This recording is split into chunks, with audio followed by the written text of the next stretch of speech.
Hello friends, welcome back to the channel. You are with me Sakthi. வாங்க இன்றைக்கான கதைக்குள்ளே போகலாம். இன்றைக்கான கதை நம் பழம்பெரும் காவியங்களில் ஒன்றான ஐந்திணை 50 அப்படின்ற நூலில் ஒரு புலவர் பண்ண பாடலை பற்றினது. ஒரு ஊரில் ஒரு தலைவன் தலைவி 2 பேரும் ரொம்ப சந்தோஷமாக வாழ்ந்துட்டு வந்தாங்க.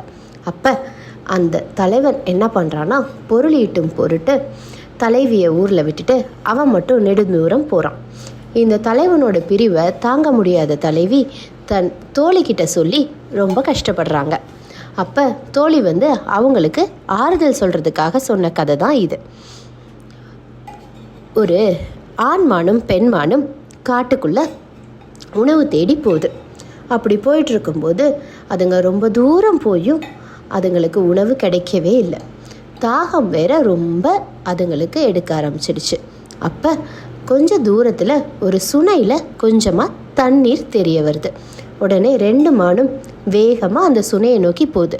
பக்கத்தில் போய் பார்த்ததுக்கப்புறம் தான் தெரியுது சுனையில் ரொம்ப கம்மியாக தண்ணி இருக்குன்னு.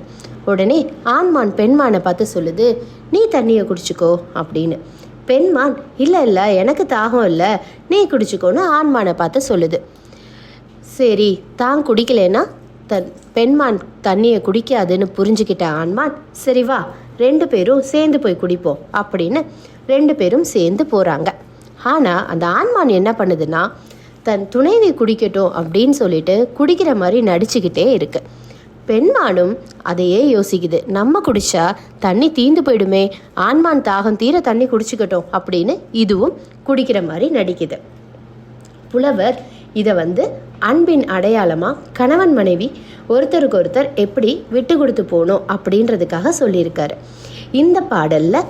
அது மட்டும் இல்லாமல் தோழி என்ன சொல்கிறாங்க அப்படின்னா, இந்த மாதிரி அருமையான காதல் காட்சிகளை உன் கணவன் போன இடத்துல சந்திக்க நேரிடும். அப்படி இந்த மான்களை பார்க்கும்போது அவருக்கு உன் நினைவு உன் பக்கம் சீக்கிரமாக வந்துடுவார் உன்னை பார்க்க, நீ கவலைப்படாத அப்படின்னு சொல்லி தோழி அந்த தலைவிக்கு ஆறுதல் சொல்கிற மாதிரி அவர் இந்த கதையை முடிச்சிருப்பார். இந்த ஃப்ரெண்ட்ஸ், உங்களுக்கு இந்த கதை பிடிச்சிருக்குன்னு நினைக்கிறேன். ஆக்சுவலி ஒரு ரிலேஷன்ஷிப் அப்படிங்கிறது எப்படி இருக்கணும் அப்படின்றத அந்த காலத்தில் அவர் ரொம்ப அழகாக சொல்லியிருக்காரு.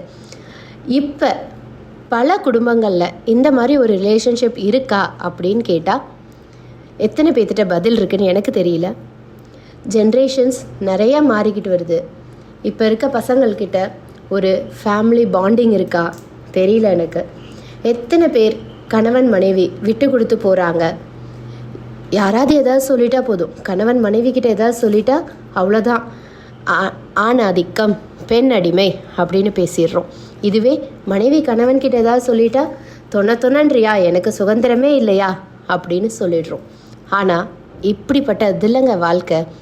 ஒருவருக்கொருவர் விட்டு கொடுத்து எந்த அளவுக்கு நம்ம இருக்கோமோ அதுதான் நம்ம வாழ்க்கையை தீர்மானிக்கும். நம்ம எப்படி இருக்கோம் அப்படின்றத பார்த்து தான் நமக்கு அடுத்து வர ஜென்ரேஷன் இருப்பாங்க. ஸோ குழந்தைகளுக்கு என்ன தான் கல்வியை கொடுத்தாலும் இந்த மாதிரி விஷயங்களை நம்ம கண்டிப்பாக சொல்லிக் கொடுக்கணும். குடும்ப உறவுகளோட முக்கியத்துவத்தை குழந்தைகளுக்கு சொல்லிக் கொடுப்போம். Thank you friends. நீங்கள் இந்த சேனலை இது வரைக்கும் சப்ஸ்கிரைப் பண்ணலைன்னா சப்ஸ்கிரைப் பண்ணிக்கோங்க. உங்களுக்கு இந்த கதை பிடிச்சிருந்ததுன்னா லைக் பண்ணுங்கள், உங்கள் ஃப்ரெண்ட்ஸுக்கும் ஷேர் பண்ணுங்கள். Thank you once again.